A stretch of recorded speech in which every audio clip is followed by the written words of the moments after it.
تو ہم نے ماں باپ کو کیا اہمیت دی، ہم نے ماں باپ کو کیا مقام دیا۔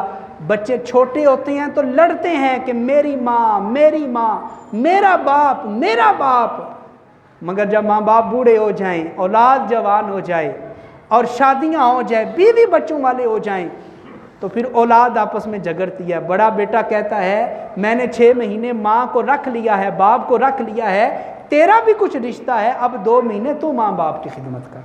میں نے رکھ لیا ماں باپ کو، ماں کھانستی ہے آدھی رات کو تو میری بیوی کو نیند نہیں پڑتی، ماں ٹوکتی ہے بات بات پہ تو میری اولاد کو اچھا نہیں لگتا، میں نے تو بڑی خدمت کر لی، تو بھی خدمت کرنا 1 مہینے کے لیے، تو بھی لے جا، پھر بعد میں ماں باپ کو لے آؤں گا۔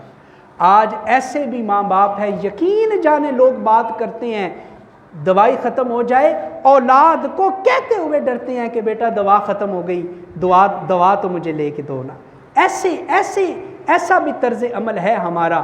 اور جب بچے چھوٹے ہوتے ہیں، ذرا غور کریں ذرا، بچے چھوٹے ہوتے ہیں تو ماں باپ بچوں کو انگلی پکڑ کے بازار لے جاتے ہیں اور پسند کا سوٹ لے کے دیتے ہیں، اور جوڑا ساتھ لگا کے دیکھتے ہیں یہ میرے پتر کو سونا لگتا ہے کہ نہیں، یہ میرے بیٹے کو صحیح لگا ہے کہ نہیں، یہ جوتا بیٹے کو جچا ہے کہ نہیں، کبھی ایک دکان کے، کبھی دوسری پہ، کبھی تیسری پہ۔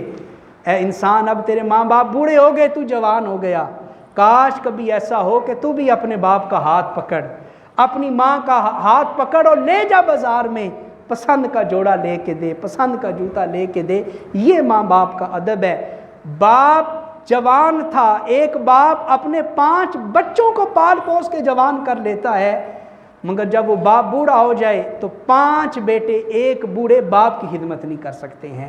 ایسے لوگ بھی اس معاشرے کے اندر موجود ہیں۔ تو ماں باپ کی قدر کریں، ماں باپ کی اہمیت کو جانیں۔